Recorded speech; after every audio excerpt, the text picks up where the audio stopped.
নমস্কার। আজকে বলবো লটারি নিয়ে। অলরেডি আপনাদের কাছে আমি মানে প্রত্যেক সপ্তাহে লটারি নিয়ে একটা প্রোগ্রাম দিই। কেন এটা আপনাদের রিকোয়েস্টেই। কেন এটার প্রতি খুব একটা আমার ইন্টারেস্ট নাই। তাও আপনারা অনেকেই লিখেছেন আমার ব্যক্তিগত হোয়াটসঅ্যাপে যে আপনাদের অনেকেই মিলছে বা অনেকেই কম বেশি প্রাপ্তি আপনাদের হচ্ছে। চলুন তাহলে জেনে নিই এই 7th April two 13th April 2025 সারাটা সপ্তাহে কোন কোন রাশির জন্য লটারি ভাগ্য ভালো আর কাদেরকে একটু সতর্ক হয়ে থাকতে হবে। কেননা লটারিটা হচ্ছে একটা জুয়া। কেননা সবসময় যে সবার লাগবে সেই রাশি যে সবসময় যে হবে সেটা কিন্তু সবসময় ঠিক নয়। চলুন তাহলে জেনে নিই। মেষ রাশি। মেষ রাশির জাতক জাতিকাদের এই সপ্তাহে লটারি দিয়ে খুব একটা ঝোঁকা উচিত হবে না। কেননা ভাগ্য আপনাকে লটারির ক্ষেত্রে খুব একটা সাপোর্ট দেবে না। আপনার প্রাপ্তিযোগ আছে কিন্তু লটারির ক্ষেত্রে খুব একটা প্রাপ্তিযোগ দেখা যাচ্ছে না, মানে ফাটকা ইনকাম আপনার দেখা যাচ্ছে না। বৃষ রাশি। এই সপ্তাহে লটারির দিক দিয়ে বৃষ রাশির জন্য মিডিয়াম প্রকৃতি। মন চাইলে একবার ছোটখাটোভাবে কেটে দেখতেই পারেন। মিথুন রাশি। মিথুন রাশির জাতক জাতিকারা এই সপ্তাহে লটারি টিকিট কাটতে পারেন। আর্থিক যোগ ভালো রয়েছে, অর্থাৎ ফাটকা ইনকাম আপনার সুযোগ রয়েছে। কর্কট রাশি।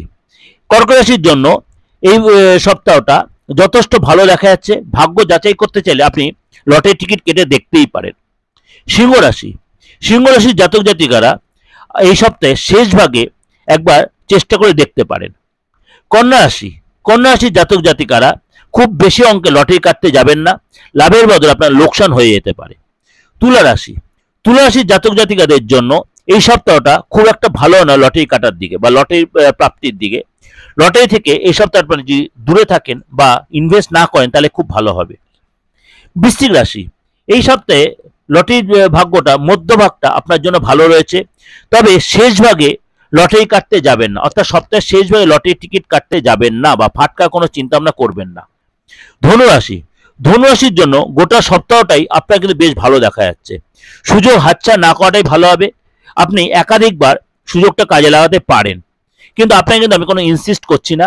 আপনার ভাগ্য যদি সাথ দেয় আপনি লাগতেই পারে। মকর রাশি। মকর রাশির জাতকেরা খুব চিন্তা ভাবনা করে এগোবেন, কারণ বিশেষ করে একটা প্রাপ্তিযোগ দেখা যাচ্ছে না, ফাটকা ইনকামের কোনো সুযোগ একটা দেখা যাচ্ছে না। কুম্ভ রাশি। এই সপ্তাহটা কিন্তু আপনার জন্য লটারি টিকিট আপনি কাটতেই পারেন, আপনার কিন্তু লটারির ভাগ্য রয়েছে। মীন রাশি। মীন রাশি কিন্তু এই সপ্তাহটা আপনার জন্য লটারির ভাগ্য ভালো দেখা যাচ্ছে। ভাগ্য যাচাই করতে চাইলে একাধিকবার এই সুযোগটা কাজে লাগাতে পারেন। আমি বারবার বলি, আমি কাউকে ইনসিস্ট করছি না, আপনারা কাজে লাগাতে পারেন সুযোগটা, কেটে দেখতে পারেন। কিন্তু সব রাশি, যে মীন রাশি বললাম বা যাদের যাদের বললাম লটারি, সব মীন রাশি যে কাজে লাগবে, সব ধনুরাশি যে লাগবে তা কিন্তু নয়। হয়তো কারুর লাগলো বা কারুর লাগলো না, তার জন্য হতাশ হবেন না বা আপনি হয়তো ভেঙে পড়বেন না। আপনি যদি এরকম ইচ্ছা থাকে অবশ্যই কেটে দেখবেন বা পরের সপ্তাহে আবার ফলো করবেন, লাগলেও লাগতে পারে। ভালো থাকবেন। নমস্কার।